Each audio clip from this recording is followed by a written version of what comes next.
Giancarlo Stanton and the Miami Marlins travel to New York to face the Mets. Hit right field towards the corner. Gone! The pregame's at 3:30 Eastern, followed by first pitch at 4:30. Saturday on ESPN Radio. Get ready to embrace debate. First Take starts now. It's Memorial Day, and we want to, first of all, honor those who've served our country. Thank you so much for joining us on this holiday. This is First Take. I'm Carrie Champion with Skip Bayless in Bristol, Connecticut. Stephen A. Smith is in Cleveland. Good morning. Good morning, y'all. How y'all doing? Happy holiday to both of you, and to you, Mr. Smith. You look sharp today. I like that look on you. I feel good, man. I feel good. That was a great game last night. It was a great game. We'll get to that, too, in just a few moments. But on the show today, Mitch Kupchak says Kobe told him this season will be his last with the Lakers. Is it true? We discuss moving ahead. Plus, he has the highest-selling jersey before he's even played a game in the NFL, the attraction to Marcus Mariota. But first, we talked about it. Stephen A. was there last night. Cavs beat the Hawks in overtime. LeBron James finished with 37 points, 18 rebounds, and 13 assists for his 12th career playoff triple-double, second only to Magic Johnson. He also now has 6 career 30-point triple-doubles in the playoffs, just 2 shy of Oscar Robertson, for the most in NBA history. Please note that LeBron missed his first 10 shots, including a career worst of 0 for 9 in the first quarter, but he was able to recover and win the game. Skip Bayless, we'll start with you first before we get to Stephen A., who again is in Cleveland. How impressed were you? I don't count, actually. Well, I just watched the game on TV last night. And that's the point. So it doesn't matter. I was qualifying it. Right. I was just qualifying it. Hey, I got news for you, Skip Bayless. You count, because when it comes to the television networks, we usually don't have seats out there either. Yeah. We're usually in the back half the time ourselves, watching it on TV. He was on TV watching it, too. Just there watching it on TV. Okay, I got it. How impressed were you with LeBron's game last night? Look, Stephen A. Smith, I had to be impressed with the three-pointer that LeBron James made with 36 seconds left, and I had to be impressed that he banked in that little runner with 12 seconds left. But forgive me here on this holiday morning, Mr. Smith, I'm sorry, but I'm not going to gush about a game that I thought LeBron James should have put away long before he finally did put it away. A game against a team without an Al Horford, its all-around best player and best shot blocker, who was wrongly ejected, and you and I are going to discuss that in just a moment. And a team in the Atlanta Hawks without Kyle Korver, who finished the regular season as the best percentage three-point shooter in the entire NBA. And without Kyle Korver in the fourth quarter and overtime last night, the Atlanta Hawks were a miserable 2 for 11 from the three-point line in the fourth quarter and overtime. And obviously that occasionally helped cancel some of LeBron's 4 turnovers in the fourth quarter in overtime. Meanwhile, LeBron James scored 37 points on a career-high 37 shots while being guarded by a Damari Carroll, Stephen A. Smith, who, as you well know, because you were there and you saw it firsthand, I saw it secondhand, was hobbling around on a knee on which he probably shouldn't have been playing. And when he finally couldn't go, LeBron James benefited from being guarded by Paul Millsap, who can't really jump, doesn't move too well, and has absolutely no idea how to guard LeBron James. On that big three with 36 seconds to go, before that shot, Stephen A. Smith, in the playoffs, LeBron James was 9 out of 61 from the three-point line. That is 15%. And before that big late three from LeBron James in last night's game, LeBron outside the paint was 1 for 11. So can you please explain to me why Paul Millsap would get a running start and LeBron off the loose ball, kick into the corner from Tristan Thompson, and take the pump fake and go flying past to LeBron and leave him wide open for his favorite three-point shot, which is that corner three-point shot, the kind of shot we saw him hit at the buzzer against the Chicago Bulls. And just for the record, on the last shot, the runner off the bank, without Al Horford as a shot-blocking presence, LeBron James was able to benefit from easing past Paul Millsap, who, again, can't get up and contend his shot, and LeBron was able to shoot a right-handed runner while going to his left, which decreases by far the degree of difficulty on that shot. But God bless him, he made both of them. Here's my final thought to you, Stephen A. Smith. Forgive me for this, I'm sorry. I realized LeBron James was banged up last night. A lot of guys who are still playing in the playoffs are banged up. Maybe LeBron had some cramp issues going on, as David Blatt said. I don't know for sure. I just get tired of how LeBron James plays it for all it's worth. He is the drama king, down to the fact that, is he coming out of the game? Oh, no, he's going to stay in the game. I don't know. Just cool it on that. Just go ahead and play. You are the best player on the planet. We don't need all the grimaces and all the theatrics and the overacting. That's just me, Stephen A. He ruins the game for me with all of the above, because in the end, he did do what I thought he should have done a little bit earlier in the game. The floor is yours.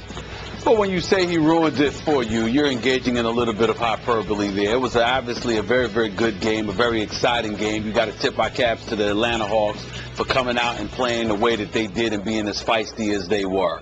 There's no question about that. And by the way, when you're the best player in the world, you get to do what you want. You shouldn't be concerned with the Skip Baylesses of the world. That's fine not with liking me. your histrionics. Just get over it. I heard your 2 cents. Mm-hmm. Zip it and let me speak okay, now. my 1 okay? cent. Here's the deal. With that being said, I must concur that for me, albeit for different reasons, I was not overly impressed with his performance. I know that's hard to believe when you consider the fact that he dropped 37, 18, and 13 on the evening.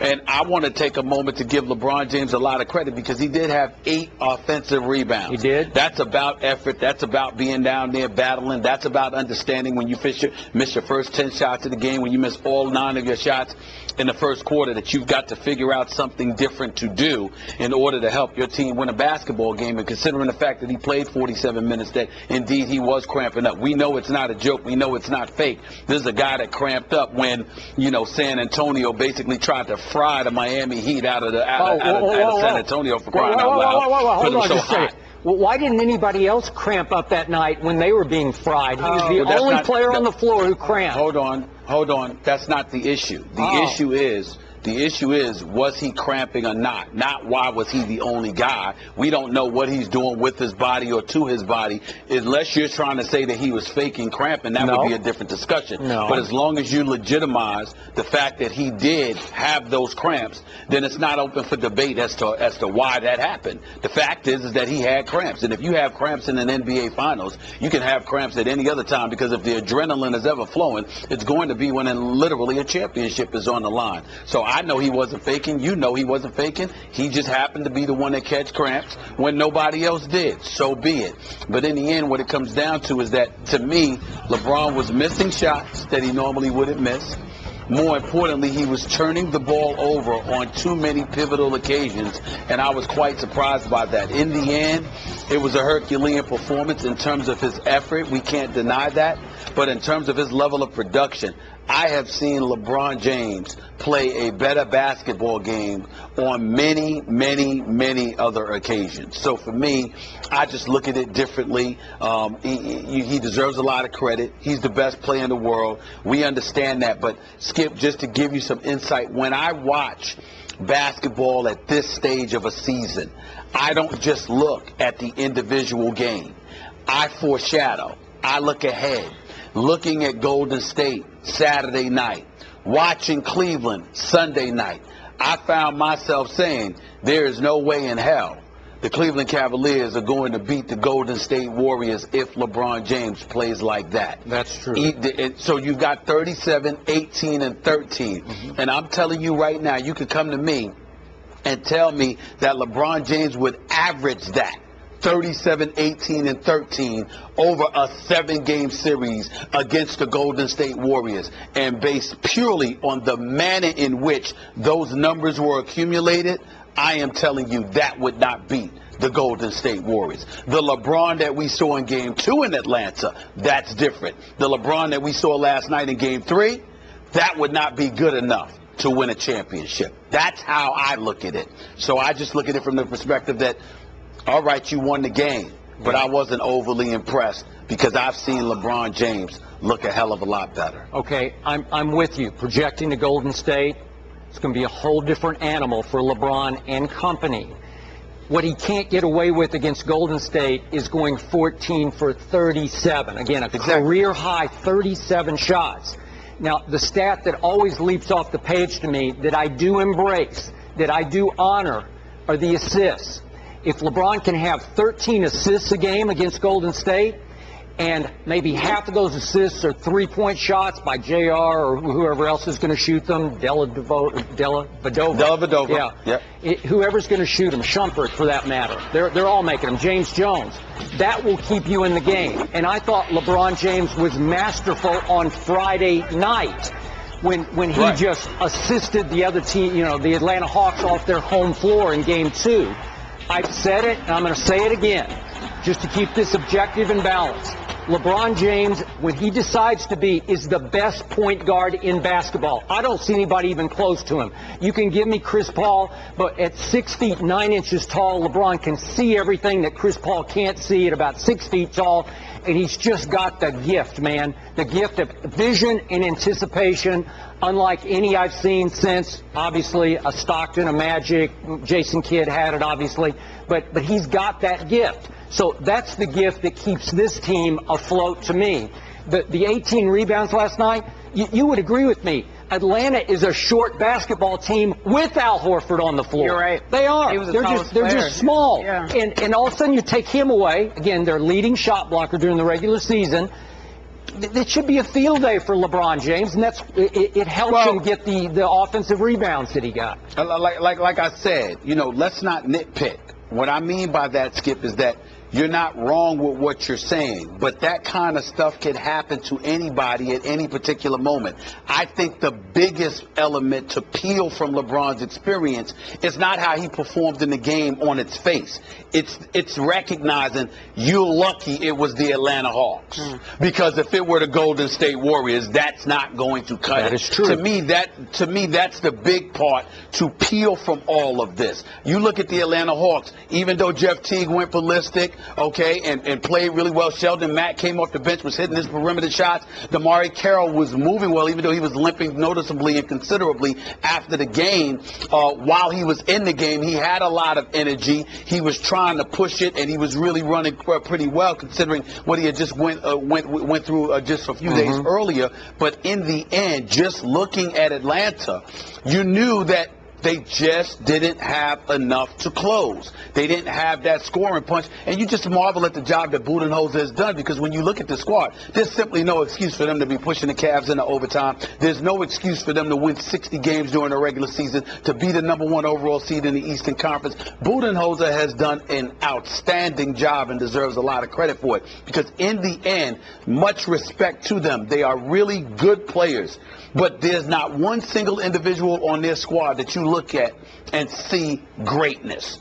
And yet they are fighting and they're fighting and they're fighting. So they deserve a lot of credit for that.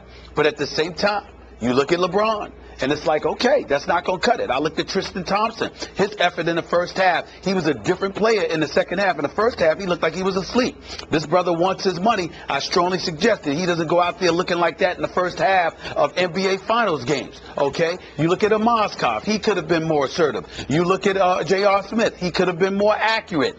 All of these things are things that are paramount, but not necessarily right now. They can get away with a lot. But they're sitting back here, Skip. I'm at this arena. I'm in the locker room. I'm outside on the court.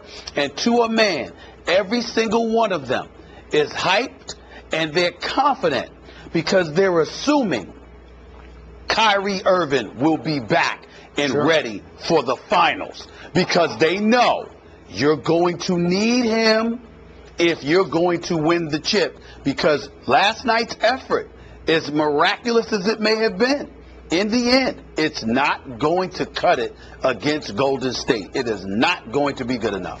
Final thought on this. The guy who I thought didn't take the game seriously last night for the first quarter was LeBron James. I think after Atlanta really didn't show up, and you were there in those two games in Atlanta, I was very disappointed in the Hawks at home in games 1 and 2. They almost looked like a fraudulent representative of what they had done during the regular season. So in the first quarter last night, of what looked like not the final nail in the coffin, but maybe close to, LeBron just wasn't taking it that seriously yet. He's pulling up and taking too many jumpers. Once he went to work in the paint and he started shooting so many shots in the paint and at the rim, he ended up taking 25 of 37 shots in the paint and 18 of those at the rim. They can't stop him at the rim. He's too big for them. He's bigger than anybody they got.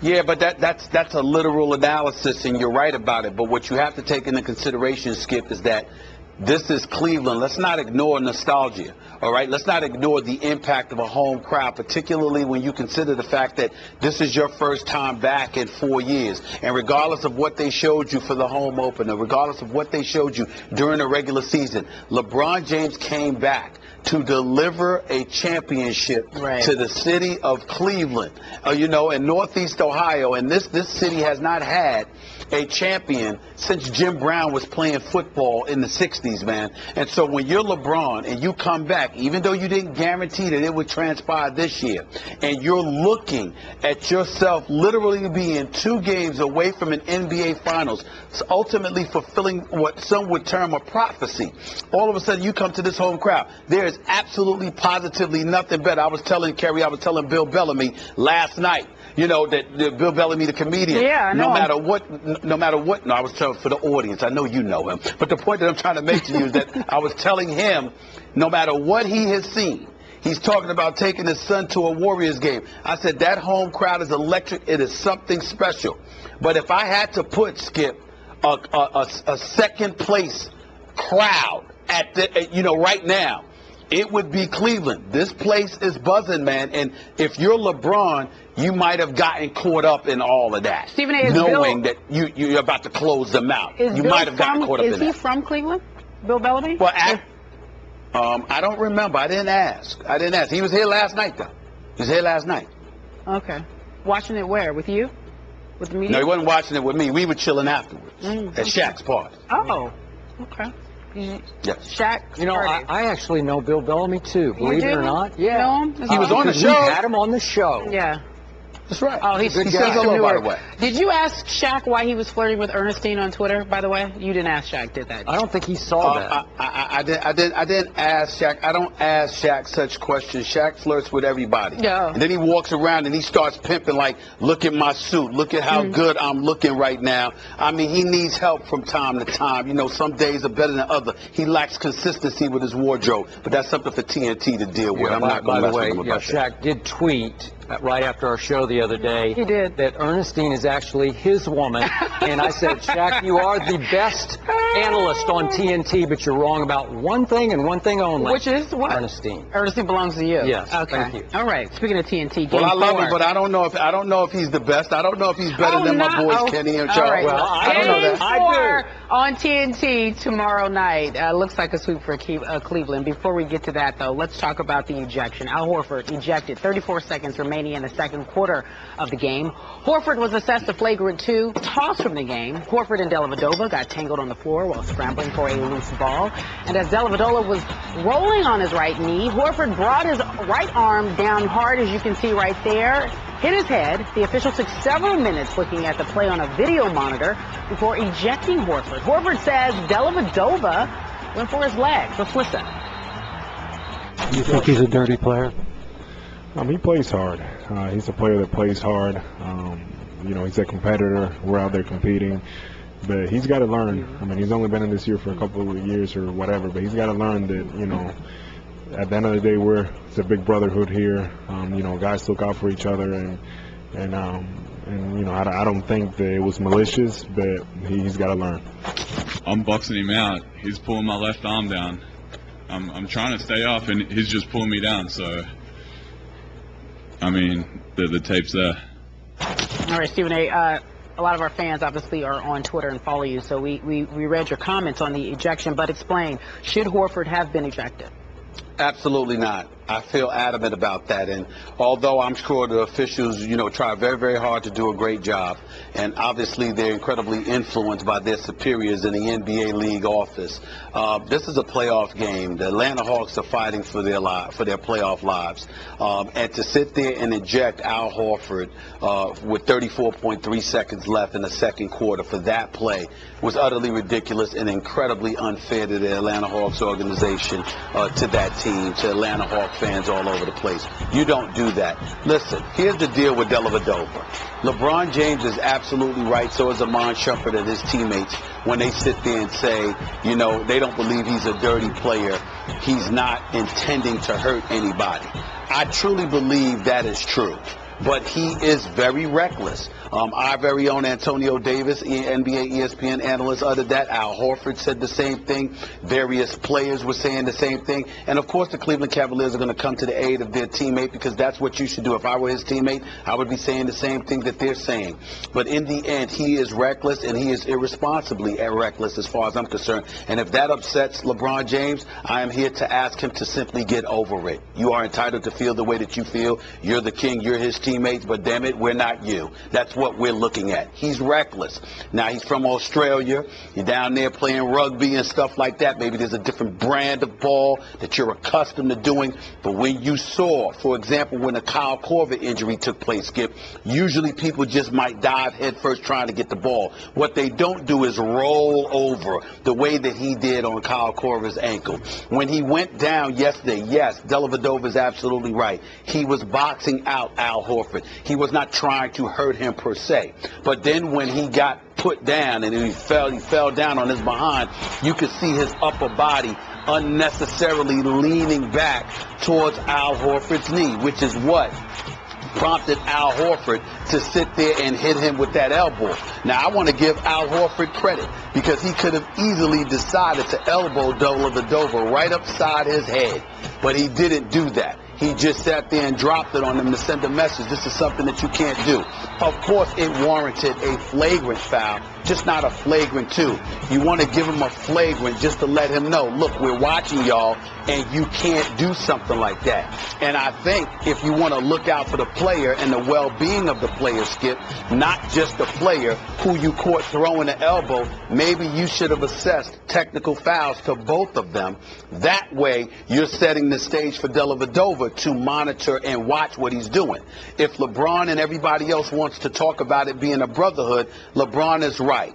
We don't want to question the intent of Matthew Dellavedova. We don't ever want to accuse a human being of intentionally trying to hurt somebody in this respective sport unless we know for a fact that's what they're doing.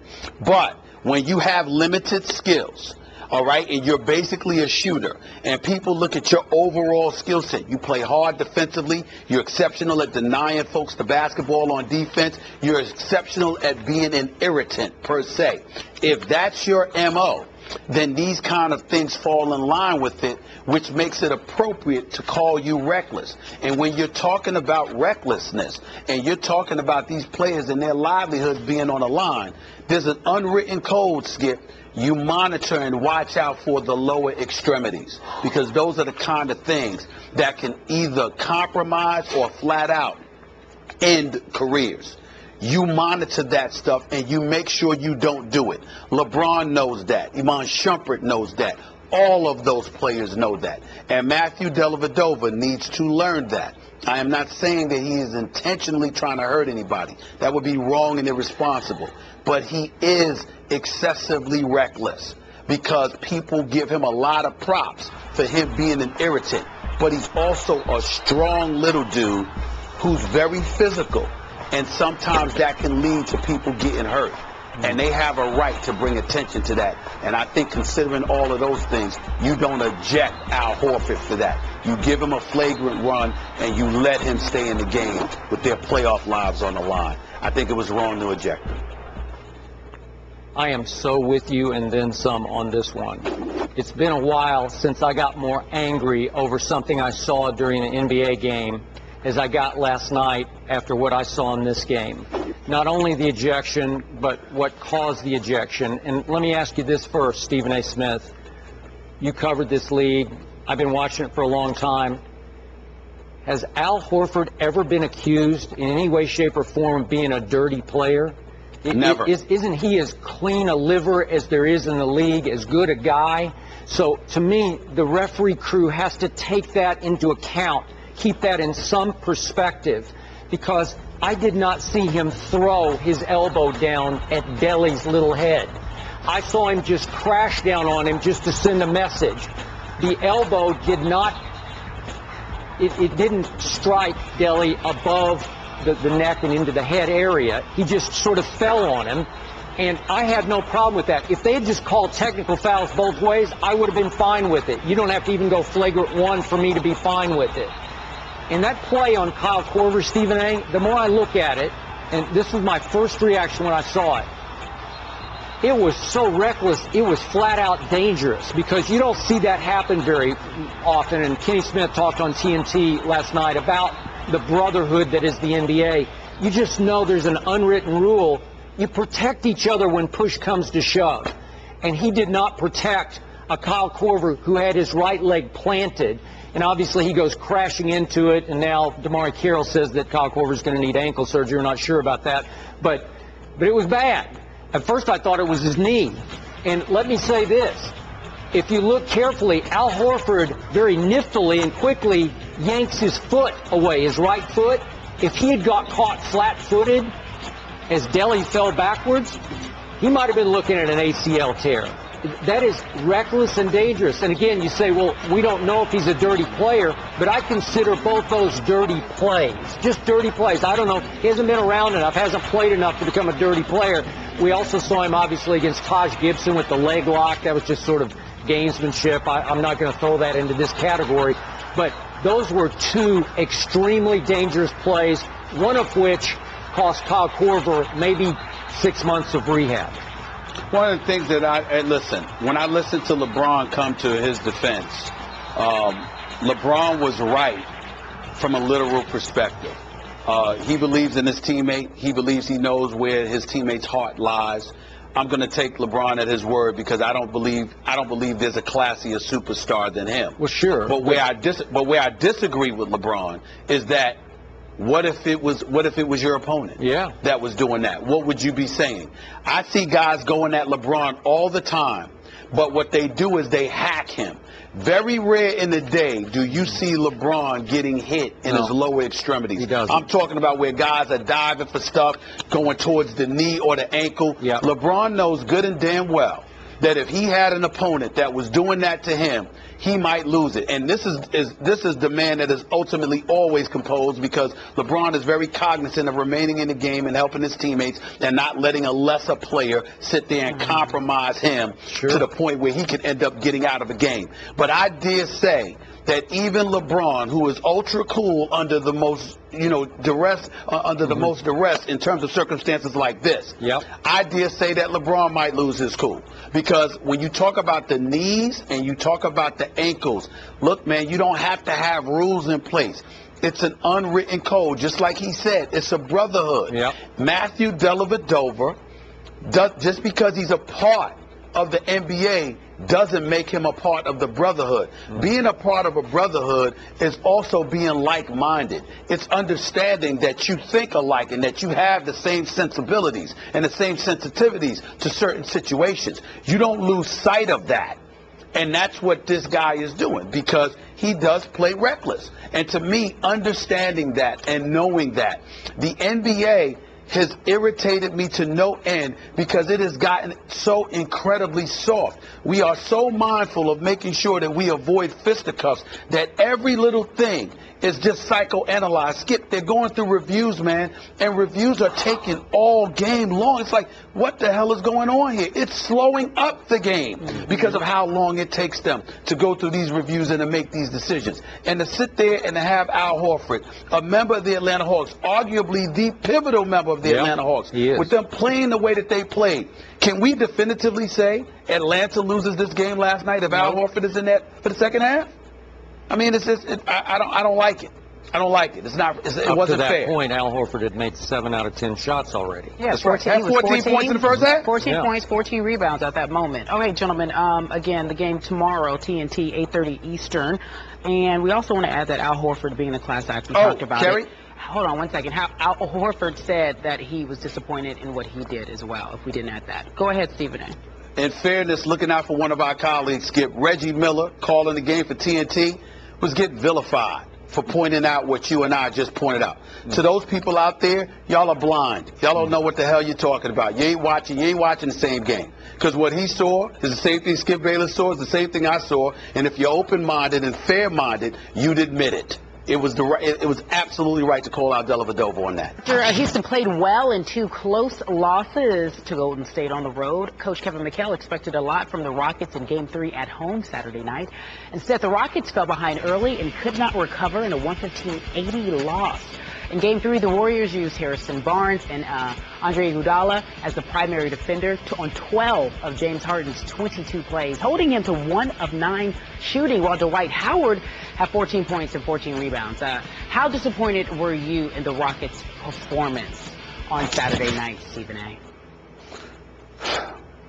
It was a disgraceful performance. It was very, very embarrassing. Let's put an end to all of that MVP chatter. Even though it's for the regular season, it has nothing to do with the postseason. I don't think anybody is going to have a problem with Steph Curry being the league MVP over James Harden after what we saw on Saturday night. You are down 0-2.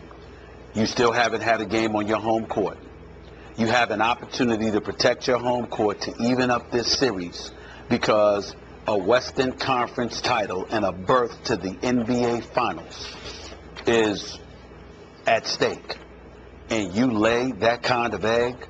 It was just absolutely disgraceful. The Houston Rockets were completely and utterly outclassed in every possible facet imaginable. They were reduced to rubble, humbled, embarrassed, humiliated, and straight up punked by the Golden State Warriors. To be in a situation where you are down 25 at halftime on your home court, with James Harden ultimately hitting just 3 baskets for the entire night. Just 3 baskets. I mean, what do you say? And let me say this about Dwight Howard. Skip knows this because Skip has been on Dwight Howard for a long, long time. I have been a defender of Dwight Howard, Skip, for how many years? I don't even know. $88 million. Where is it getting Houston? I know you're in the Western Conference Finals. I get all of that. And if you lose, you've lost to a better and a more complete team. I can respect that. But to get embarrassed on your home court the way that they did shows me that, number one, Dwight Howard is not having an impact he was expected to have. And then you've got folks, and Dwight Howard needs to understand and appreciate this, and I hope he's watching. They actually had a camera at some point with Dwight Howard on the bench smiling. Here's the problem with that. It harkens back to Kobe Bryant. And Skip, allow me to tell you a quick little story.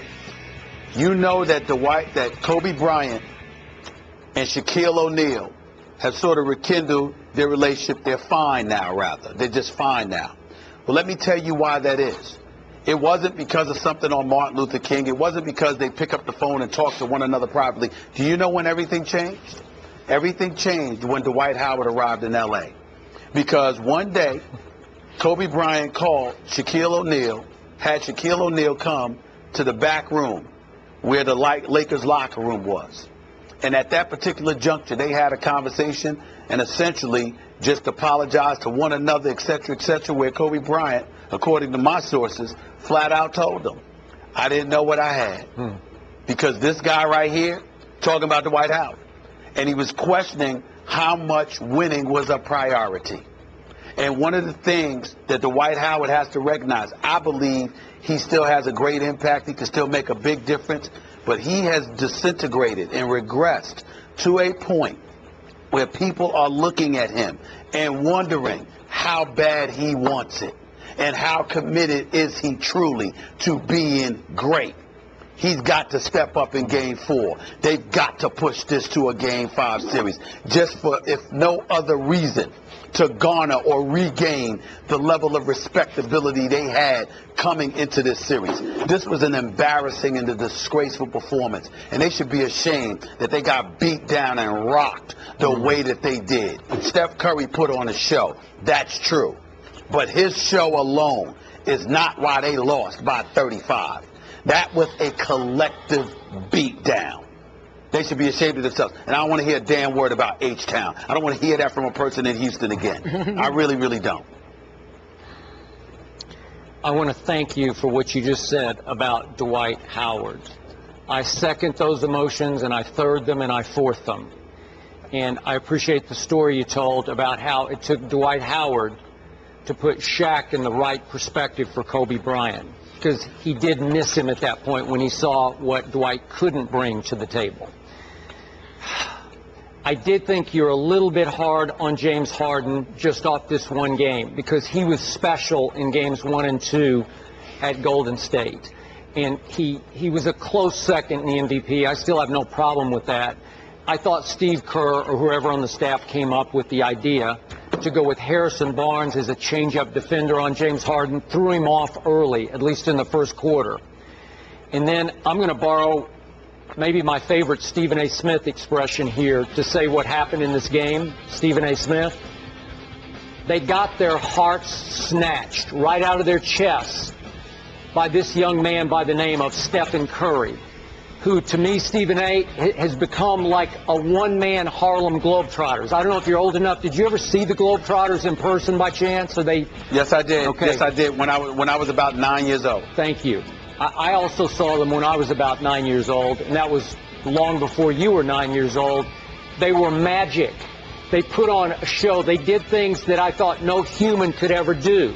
And I'm talking about Meadowlark Lemon and Curly Neal and Marcus Haynes, who just passed away. God bless and rest his soul. God bless. God bless. Thank you for saying that, Skip. Yes. And Steph Curry is making magic now on the basketball court. And with his 15 points in the second quarter the other night at Houston and his 19 points in the third quarter at Houston, he snatched their hearts right out of their chests. They just looked lost. They could not deal with this slender little 6'3" two-guard named Steph Curry, who just absolutely dominated the game and annihilated their spirit, took their will away. And I'm not sure there's any will left in those bodies. We'll talk about that a little bit later in the show. But Stephen A., he was so special. He was making such high degree of difficulty shots with such ease and such, in a good way, such arrogance, like in a good, I don't mean it in a bad way. Steph knows he can do it, and he does it. And at one point he smiled. It was actually a spectator who was ribbing him. But I loved it because he deserved to smile.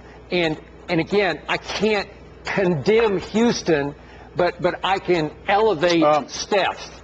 I get what you're saying. Go ahead. Well, you can't condemn them, so let me do it for you. All right. They got pumped. They didn't show up. They quit, Skip. They quit. How do you Skip, deal with this man? You're down 25 and you're down Skip, 31 after 3? Allow me to explain. I'm going to refresh your memory. I remember when Michael Jordan came to the Garden and dropped a double nickel. You didn't see Michael Jordan drop 40-plus points in a playoff game? Or you didn't see Kevin Durant do it? You didn't see LeBron do it before? We've seen a multitude of teams have a star that showed up and was just unstoppable. It didn't stop the other team from fighting. It didn't stop the other team from maintaining competitiveness and at least being in a position. And then ultimately you have to succumb to the greatness of an individual on a particular night, and you tip your cap to them. Steph Curry dropped 40. Steph Curry was sensational. I get all of that. But the flip side to it, Skip Bayless, I'm looking at Steph Curry right here. Well, he only took 19 shots. So what I'm trying to say to you is that there were 97 shots launched by the Golden State Warriors. He took 19. What happened to the other 78? They were coming from other places. Because the fact of the matter is, Houston got their heart snatched right out of their chest. They got straight up pumped. And let me get to James Harden. James Harden's great.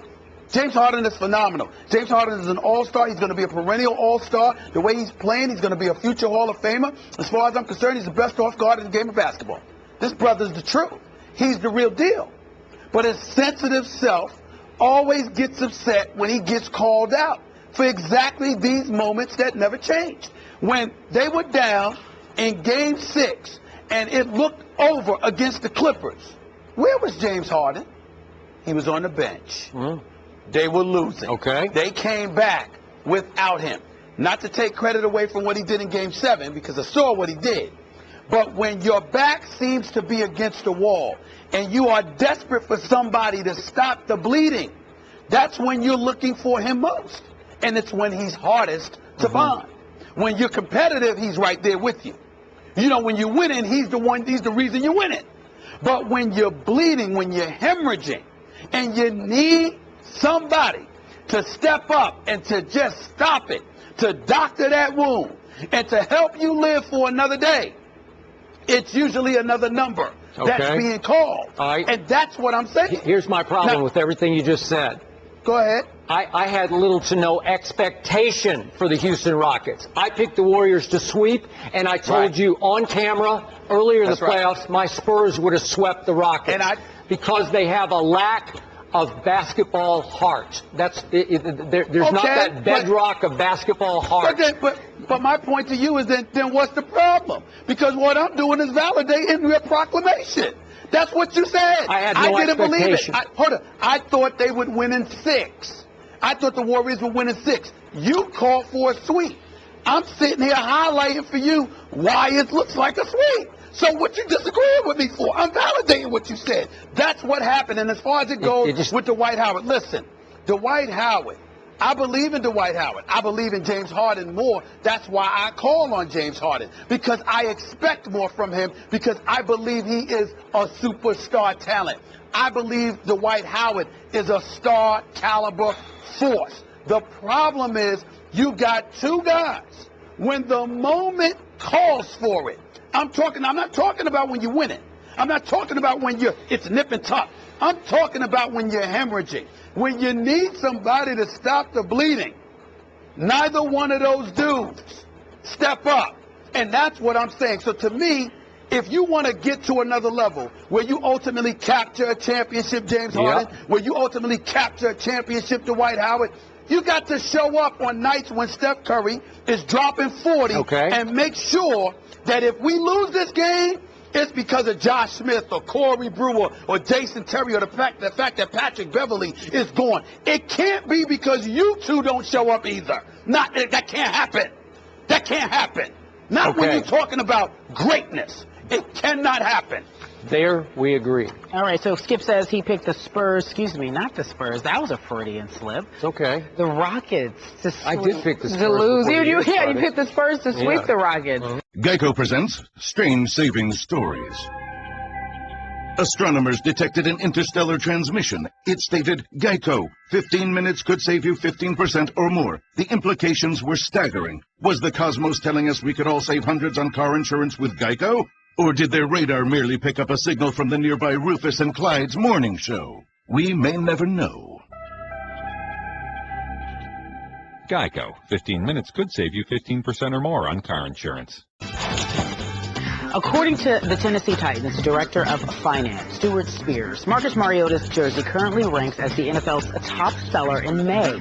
On Sports Pro's list of the most marketable athletes, Mariota ranks ahead of those like Yasiel Puig of the Dodgers and Russell Westbrook of the Oklahoma City Thunder. Before he's even played a professional game, Skip Bayless, he has a top-selling jersey for the month of May. What do you make of it? And by the way, those players on that list are mostly young, upcoming players, so he is capturing somebody's imagination, Stephen A. Smith, but not mine. I was blindsided by this whole concept. My reaction was, Mariota? Really? I don't get it, Stephen A., because off the football field, Marcus Mariota is not very interesting to me. He's not a big talker, not an electric personality, not terribly quotable. He was driving Coach Gruden nuts, you remember, during his quarterback camp interview, in which Coach Gruden was sort of reaching for him to emote more, to be more forthcoming, to be a little more open with Coach Gruden. Just wouldn't do it. It's not his way. It's not his nature. It's not his personality. And we kept hearing before the draft, sometimes he comes off as too nice a guy maybe to command an NFL team in a huddle. We'll see how that starts to evolve as he becomes a Titan now through the OTAs. Here's my guess, Stephen A. This is my read on this. I believe that Marcus Mariota is becoming popular by default. I think this is in part a backlash against a Jameis Winston that I consider the it guy in this draft. Obviously, Jameis was the #1 overall pick, and I don't think there was ever any real doubt about that. Jameis is far more electric in personality. He was the comeback kid for Florida State last year on the field, pulling them, throwing them out of hole after hole after hole that he often helped dig. But you want to talk about clutch. This guy is the it factor guy in this draft. But clearly, as we all know, and we've talked about this, the negativity that built up with so many Jameis incidents during his couple of years at Florida State, I think is restraining some people from embracing him yet. I think if he becomes more of a model citizen and a performer, which I believe Jameis will perform right out of the box with a team that is made to order for him and a coach who I think will be great for him, then I think his popularity will start to rise quickly. And I think ultimately he can wind up being more popular than Marcus Mariota is right now. But that's the only way I can read into this any semblance of a theory as to why it's happening so far. Skip, as an aside, before I get into Mariota, let me say this about your assessment of Jameis Winston with Lovie Smith. Jameis Winston's success on the football field remains to be seen, not just from a literal perspective, but from the perspective of being coached by Lovie Smith. I think one of the things we all keep forgetting is that we love Lovie Smith for Jameis Winston because of the man that Lovie Smith is, the integrity that he has, and the level of stability he could potentially bring to a franchise. But he has yet to establish himself as a stout offensive mind, because defense is his signature. His prowess as a defensive mind is what got him the head coaching job in Chicago. So Lovie has a lot to prove, too, in terms of whether or not he's going to be somebody that really stirs up an offensive firepower, per se. Because who knows? He may end up being the guy that holds Jameis Winston back. I doubt it. I believe he won't be, but we don't know. Now to Mariota.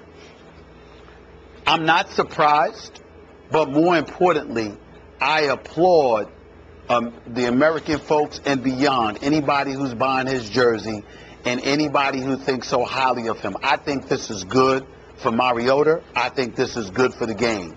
I ran into one of his teammates who was in Atlanta at the Hawks game against the Cavs for game 2. And he's raving about Mariota, talking about how Mariota is squatting 400 pounds, about how Mariota is a guy, legitimate 6'4", powerful legs, got an engine on him, but more importantly, doesn't do the quote-unquote quarterback workout. He goes out there and he says, please, I'm going to do the same workout that everybody else is doing, and he's already garnered the respect and the praise of his teammates. That's on a football level, so that's good. But what I think is undeniable, Skip, is that this guy has been a model citizen in every measure. Now, I am a proponent of second chances. I'm a proponent of making sure that we allow folks to move beyond their mistakes, particularly when they're young, because life is not over for them. It's essentially just beginning. And so we shouldn't engage in condemnation in terms of who they are as people, in terms of their character. You can condemn what they do, but not who they are. That's my MO. But I say all of that to say there's absolutely nothing to condemn about Mariota whatsoever. And so when I sit there and I see his jerseys being sold, and I think about having a positive impact, whereas we're advocates of giving people second chances, let's also recognize that far too often than not, we don't praise the people who fail to put themselves in a position where they need a second chance, because they know how to make sure to avoid those mishaps and those pitfalls so they're not in a position where they've ruined the first chance. And I think Mariota's that guy. His image, his level of success, the commitment to excellence, his level of production at Oregon, and what he has done and what he embodies. When you're talking about little kids out there being influenced, I have no problem with Jameis Winston being the #1 overall pick. But I absolutely love Mariota being the #1 guy in jersey sales, because I think that's Madison Avenue and beyond a way, tacit or otherwise, of reminding folks we do truly appreciate you knowing how to act like you have some damn sense. That's something that we are willing to reward as well, and I love that. I think it sends the right message. Okay, I'll buy that. Quick thought on what the Titans player told you about Mariota in the weight room. It's great. Yes. It's great for team bonding with it. But I can tell you this. I don't think Tom Brady's ever been great in the weight room. I don't think Peyton was ever great in the weight room. I remember one quarterback who was really great in the weight room was Brady Quinn. Remember him? Didn't work out very well. In fact, he got so muscle bound, it looked to me like he couldn't even throw anymore. So I'm not sure you're talking about a leg press here, but still, I'm not sure that's proving that he's going to be a great player. But we'll see. But he sounds like he's off to a very good start with his new teammates. Well, he's off to a very good start because he's building a camaraderie with his teammates, and they believe in him, and that's where it starts for you as a quarterback. Speaking of off to a good start, again, he is had the top-selling jersey for the month of May on this list. The only other NFL player that was more marketable than him was Odell Beckham Jr. at 31. Lakers GM Mitch Kupchak said Kobe Bryant has told him that the upcoming 2015-16 season will be his last with the Lakers. Bryant is scheduled to make a league high of $25 million in his final contract season, his 20th season with the Lakers. Last year of a deal. There have been no discussions about anything going forward. I don't think there will be. He's indicated to me that this is it. A year from now, if there's something different to discuss, then it'll be discussed then. I talk to him from time to time. He is recovering. He's running. He's getting movement and strength in the shoulder. And we expect a full recovery.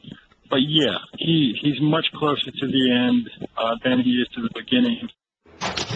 Kupchak also added that the Lakers don't have enough time to rebuild their roster through the draft. Meanwhile, Kobe Bryant said publicly, Stephen A., that this will be his last season. But what do you make of the GM talking about it before the season begins?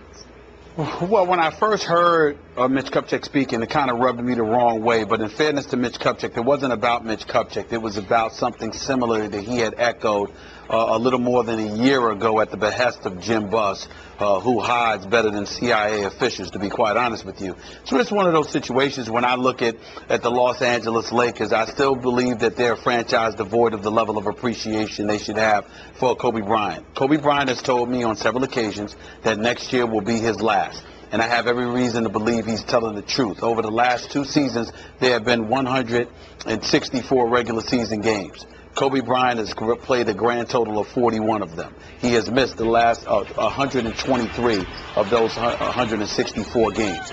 He's been injured with the Achilles tear right before the playoffs 2 seasons ago, and then when they went and they got bounced in the first round by the San Antonio Spurs, then came back, only played 35 games, and then after that only played 6, or actually only played 6 and then only played 35 games this past year. He hasn't had a lot of wear and tear on his body over the last couple of years. This is going to be his last year, according to him. Do I think that there's some wiggle room for him to change his mind? Yes, but I think it's very minimal. I think by and large this will be it for him, his 20th season in the Laker uniform. Wouldn't be surprising to me at all, by the way, is if Jeannie Buss and those guys decided to sell their franchise, that Kobe Bryant ended up being a part owner of the Lakers down the line with some group, whether it be Magic and somebody else or whomever. I definitely think that there's something in it for him.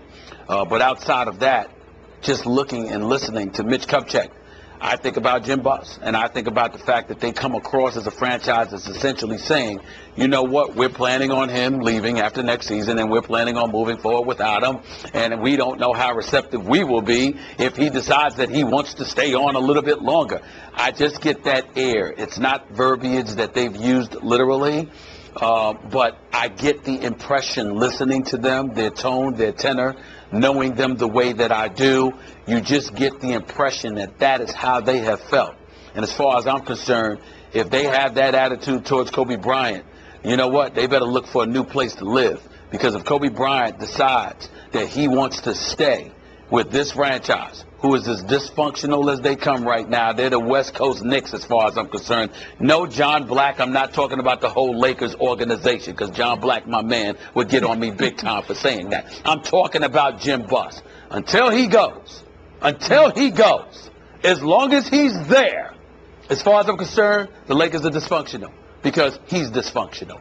And he has that kind of attitude that he wants to do what he wants, when he wants, how he wants, and it doesn't matter what Kobe thinks. He's sort of mended that fence a little bit over the last couple of years, Skips. Well, for the most part, at least when hiring Mike Brown, from that point forward for a little while, he was very dismissive of suggestions made by Kobe Bryant. And look at where it has gotten the Los Angeles Lakers. So that's my take.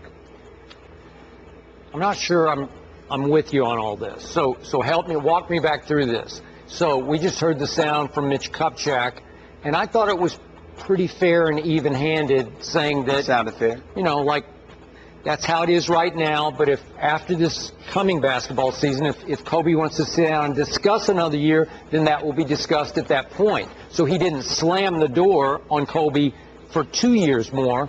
I don't know what else he could say publicly right now, because all indications from Kobe are this is it. And I think he wants it to be it as far as a big swan song type of a celebration kind of a year. So I don't know. You're putting them in an awkward spot. Do you want him to beg Kobe publicly to come back for 3 more years? Or no? Okay. I want him to sit there and say he's Kobe Bryant. He's still Kobe Bryant. We're planning on him leaving, but you know what? He is always welcome to stay. For $25 more million? No, obviously. Well, no, I don't know. It doesn't have. It That's doesn't what have Kobe to be would at want. Obviously. Well, again, Kobe would want that because he's looking at the roster. Kobe has personally told me. Kobe has personally told me on several occasions. What am I staying for? In other words, what am I taking a pay cut for? I'm open to a lot of things. It depends on what you're asking me to do it for. Look at the Lakers roster, man. Come on now. Come on now. Okay, but they're about to get a very good young player to help elevate that roster. Got Julius Randle coming back. Yeah, Julius Randle played, part of 14 minutes of one game last year. I think he's going to be pretty good. He'll be a veritable rookie this time, so you'll have sort of 2 rookie starters. And I don't know what... Look, Kobe Bryant is Kobe Bryant. And you have to know that strategically, if he plays most of the 82 games this coming year, God bless him, I hope he can, because I want to watch him, he's probably going to lead the league in shot attempts because that's just what he does. So you have to plan for that. If you're going after free agents, they have to plan for that. And if you leave the door wide open for 2 years out, then we're back to what you used to criticize Brett Favre for. Brett Favre, you say, would leave him hanging, and at the last second say, hey, Ted Thompson in Green Bay, I want to come back. And you thought that was unfair. Would it be unfair for Kobe at the last second after next offseason to suddenly wake up one day and say, you know what, I'm feeling pretty good. I know I quote-unquote retired last year, but I got another year left in me. And he picks up the phone and calls Mitch Kupchak, who has tried to make plans to replace Kobe and go forward with a whole different look to the LA Lakers. Well, you can't do that to them. So I don't know. You need to keep them updated. Like, you would almost have to commit at the end of next basketball season. If at that point, this would be next, April. April it would be. Next April, don't know if they're going to make the playoffs. It's a little bit of a long shot, but let's say whatever. Let's say it ends in May. Whenever it ends, Kobe needs to commit so that they can recommit to a different plan. It's just fair is fair, and I think Mitch Kupchak's being more than fair with Kobe the way he's speaking publicly right now. I think you need to be very, very careful about the language that you're using when you talk about the fairness on a part of the Los Angeles Lakers. Who the hell owes them anything? Are you kidding me?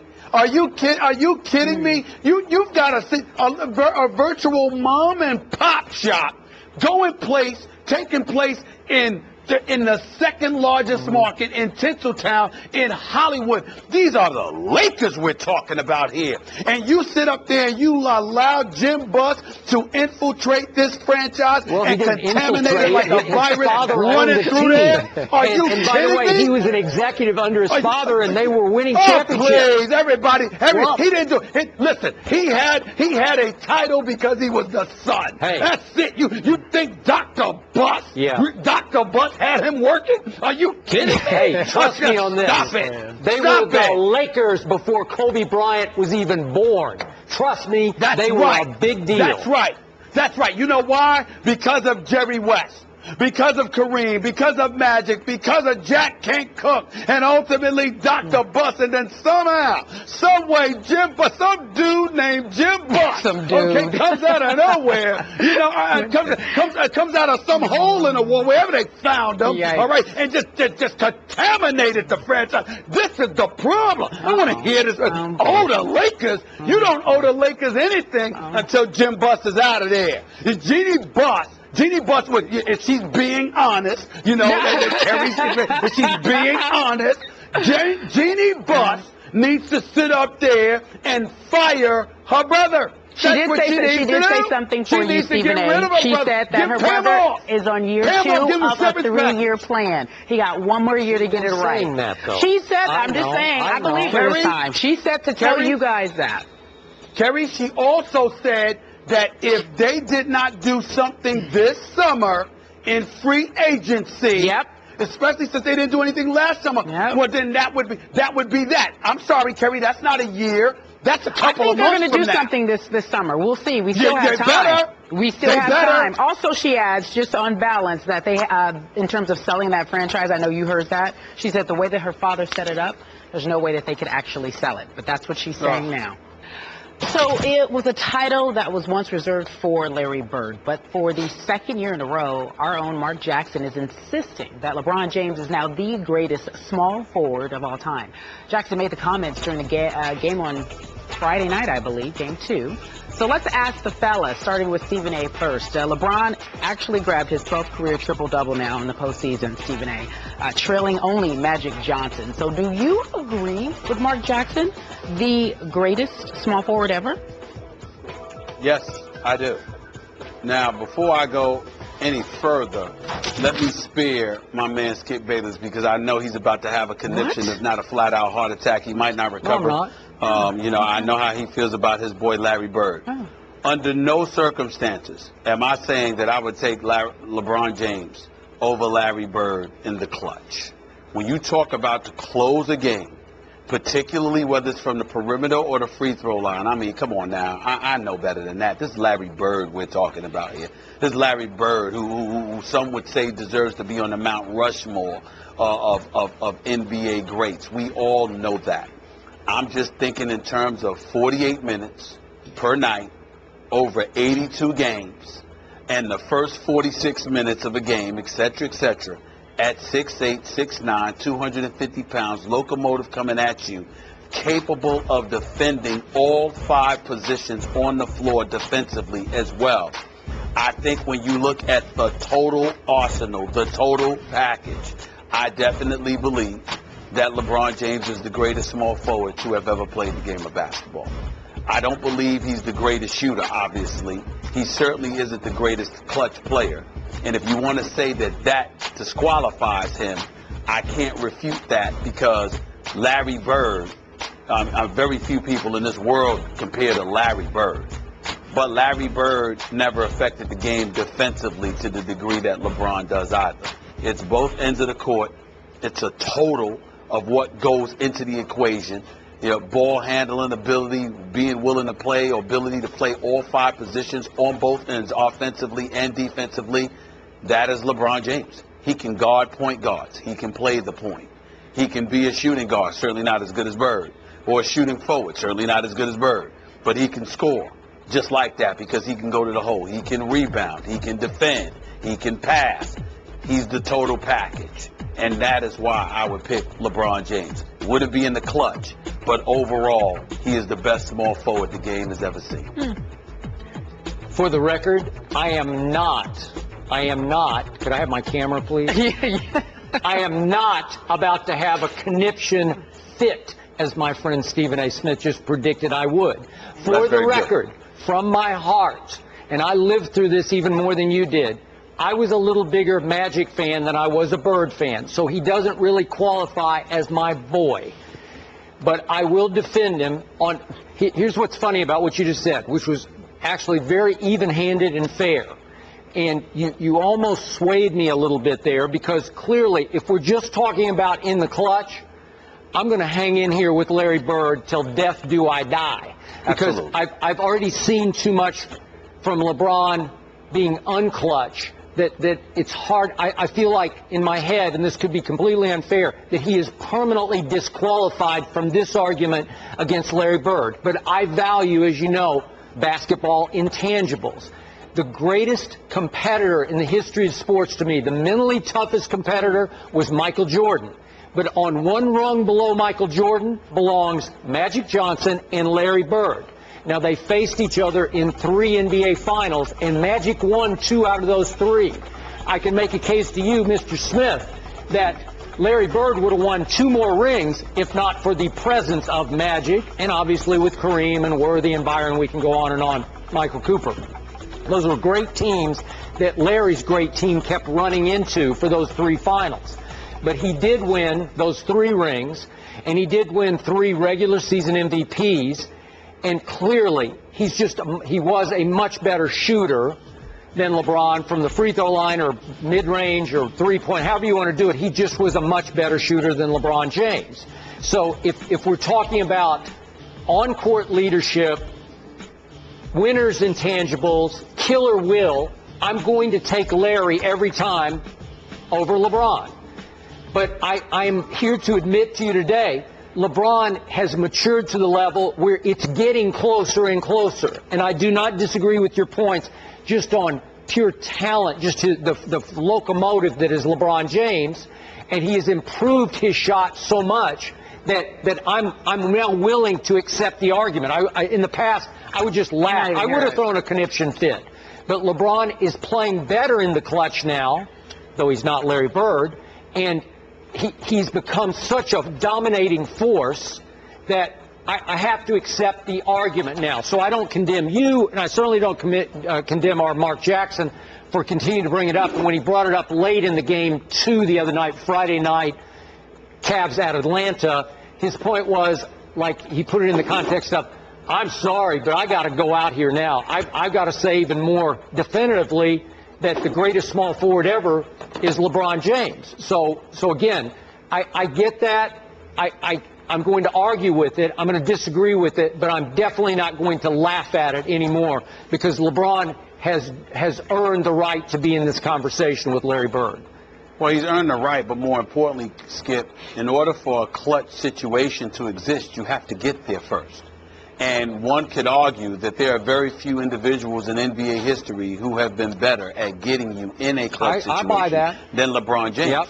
And that's where this all comes into play. When you think about LeBron James and the work that he puts in, the physical specimen that he is, the freak of nature, and what he can do, he can handle, he can pass, he's improved his perimeter and free throw shooting. Yep. He defends, and he can literally play all 5 positions. Do you understand that if necessary, LeBron James can play center? I mean, that is the reality. And so when we look at it from that perspective, if there is nothing that you can't do on a basketball court, meaning there's no position you can't play, and you combine that with the fact that you can do it both offensively and defensively, there is no disputing. LeBron James is the greatest small forward who ever lived. Yeah, I just can't quite go there. And look, maybe this is the wrong day to bring it up, but this debate forces me to do this. Here's the edge I give Larry Bird. And this is back in LeBron's sort of NBA infancy in his first go-around in Cleveland. I don't think Larry Bird would have melted down in the 2010 second round the way LeBron did. That was against the Celtics, obviously. I don't think Larry Bird, I know he would have never melted down in an NBA Finals as we saw LeBron do in 2011 against the Mavericks. I don't think Larry Bird would have come apart down the stretch of the fourth quarter of Game 6 in 2013 against my Spurs. And obviously LeBron's legacy got saved by the greatest clutch shot I've ever seen from Ray Allen. Let me finish. And I don't think Larry Bird's team would have lost an NBA Finals by a record margin the way LeBron's did last year to my Spurs. Those are 4 instances where I say that's not Larry Bird-esque. But Larry Bird didn't come into the league labeled the chosen one.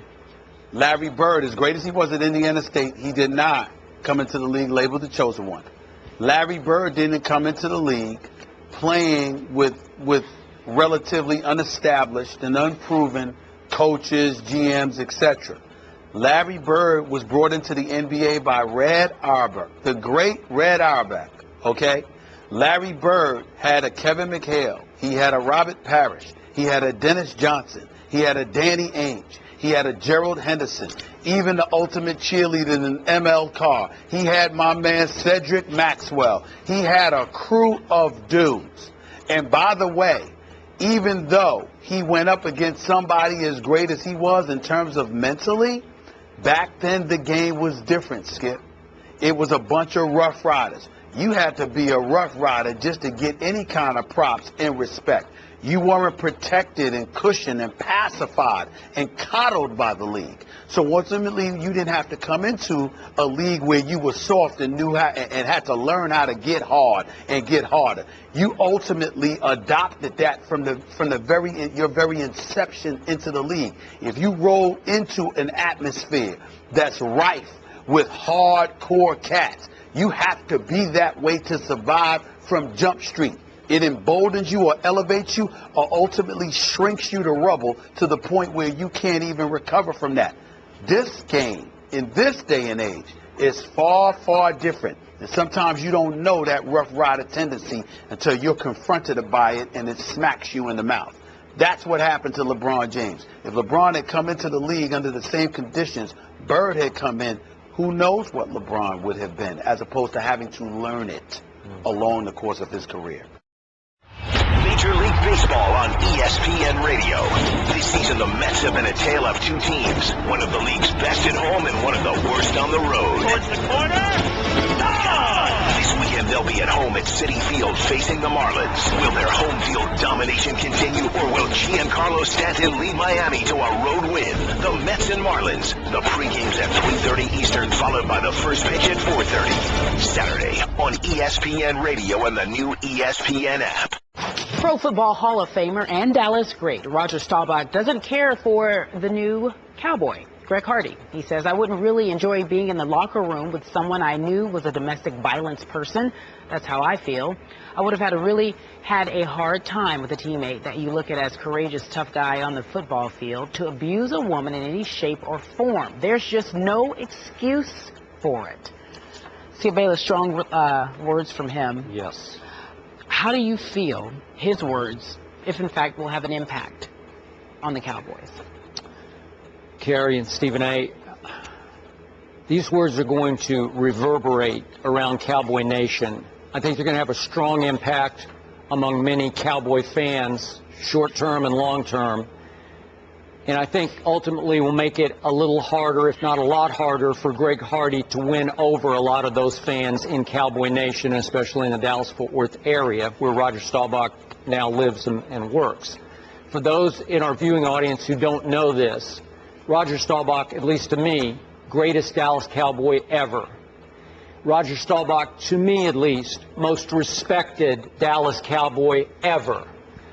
Strong Christian man. This is the Bible Belt down in the Dallas area, obviously. And a community pillar is Roger Staubach.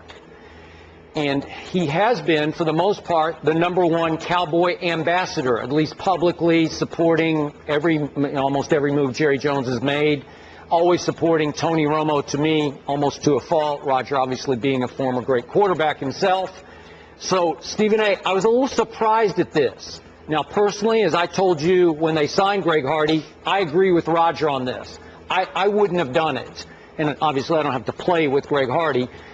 But just, I thought he might be slightly more trouble than he was worth. Mm-hmm. But that's just my stance on this. And Roger's just saying I wouldn't have wanted him as a teammate, even though I can tell you, having covered a lot of Roger's teams, from the stories I heard, there were probably some domestic abusers that we just didn't know about. I used to hear stories, and I don't know for sure, but he probably was playing with domestic abusers already through his career, just for the record.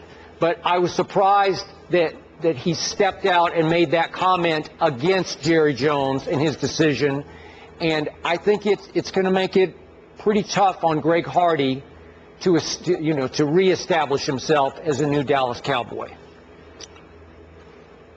I think what everybody's missing in all of this is, see, the part that rubs me the wrong way when you make a statement, when you talk about, if I was making the decision, it probably wouldn't have been good for the Cowboys.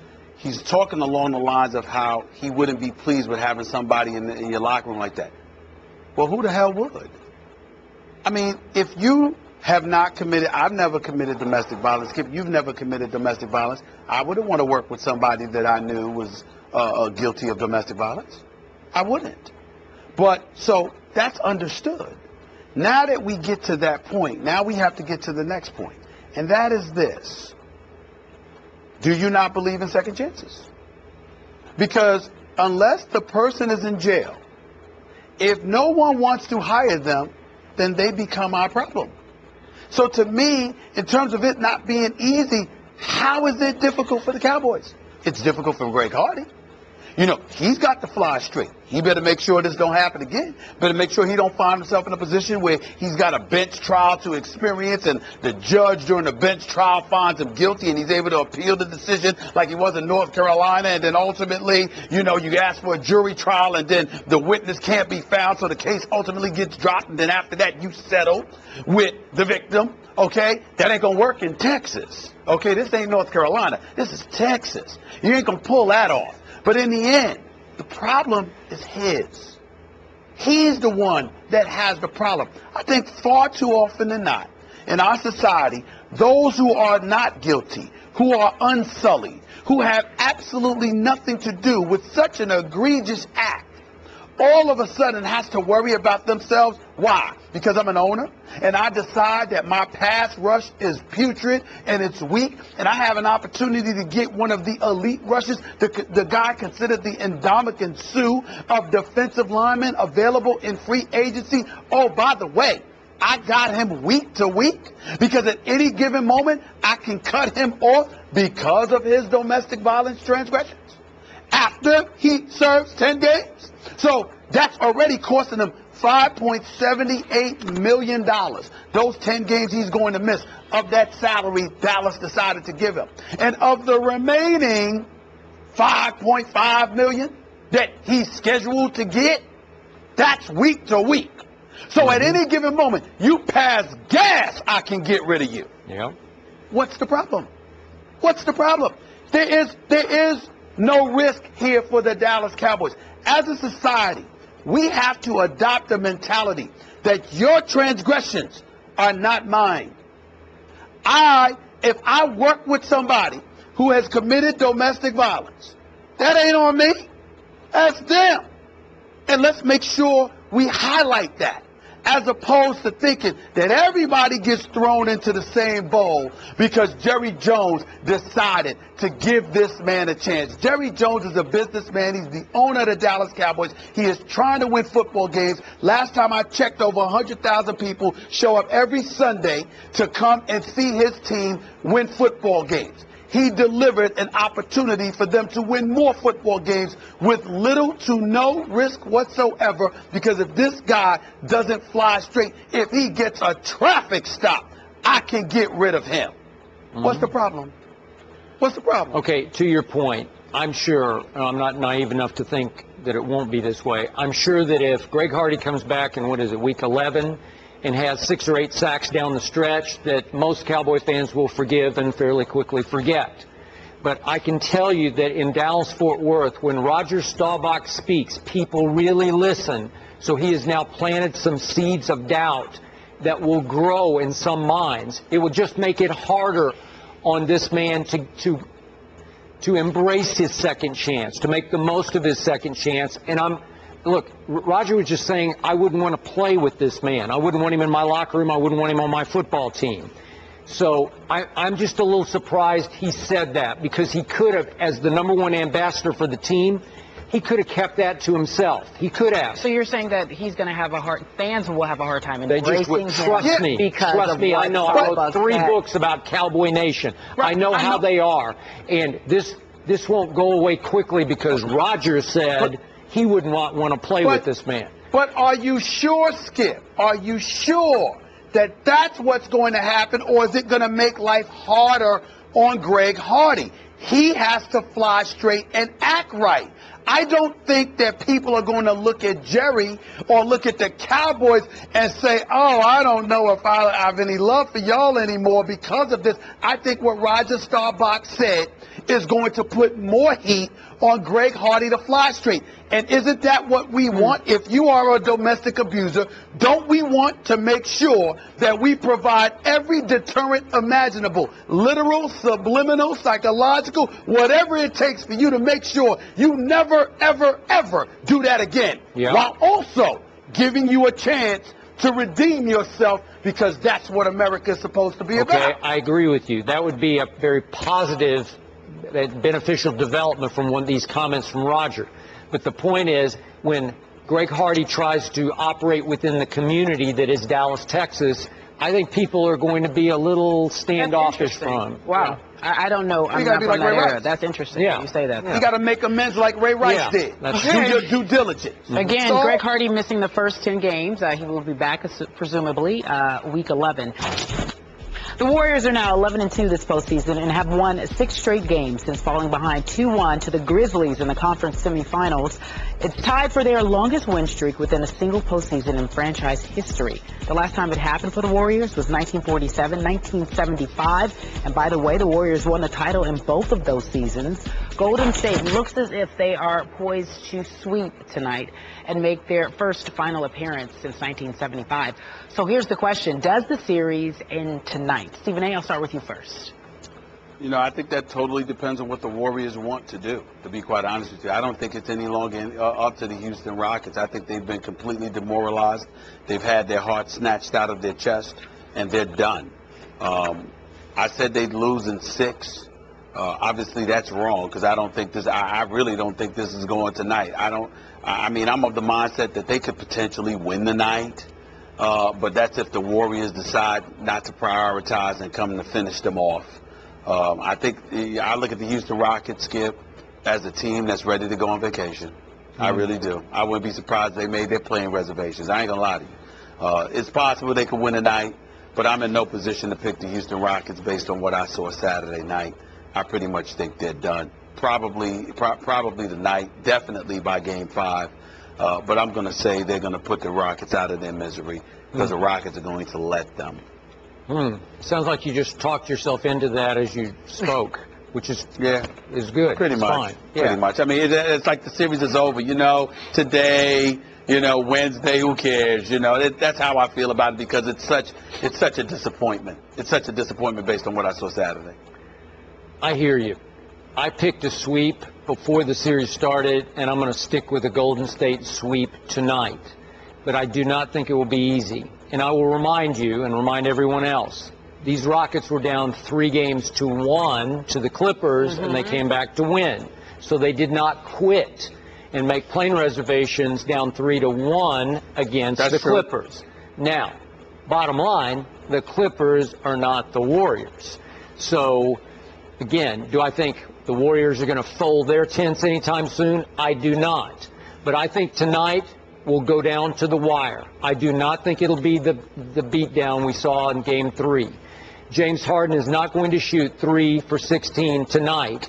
And the Golden State Warriors are not going to out-rebound Dwight Howard and company, 60-39? 60-39? That will not happen. I still think this team has enough pride, enough resilience, that it will at least fight back for a while tonight. I think they're going to fight back to the bitter end. So, again, Golden State got away with a lot of things the other night, Stephen A. You realize, other than Steph Curry, the other Warriors the other night went 4 for 19 from the three-point line.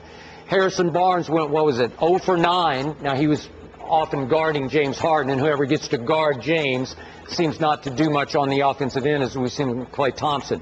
But again, they're going to have to take it up one more level if they're going to close them out tonight.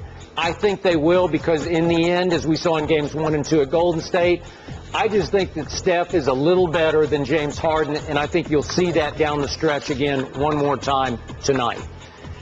I hope you're wrong.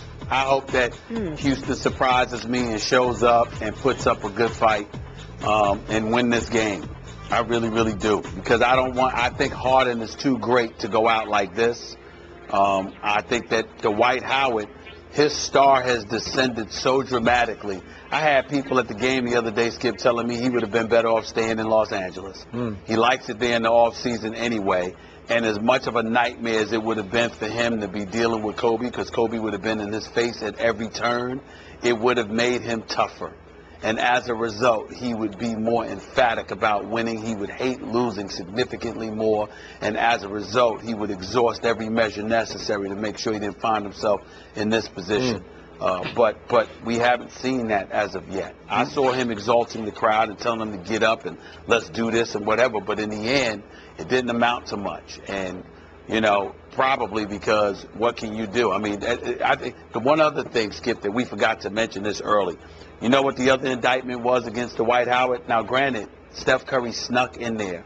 But not only was Steph Curry under you, he was boxing you out and held you off and grabbed the ball with one hand. If you are a big man, that Steph Curry is supposed to have his face smashed in. He's supposed to be on the ground writhing in pain because he dared come into that area, that territory of yours.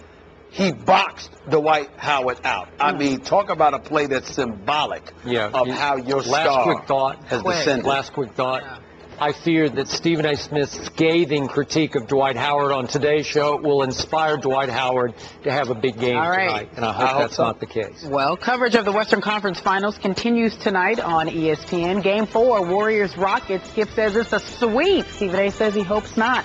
Also, Miguel Cabrera leads the Detroit Tigers into Anaheim to face Mike Trout and the Los Angeles Angels. The pregame's at 7 Eastern, followed by first pitch at 8. Sunday on ESPN2 and on ESPN Radio.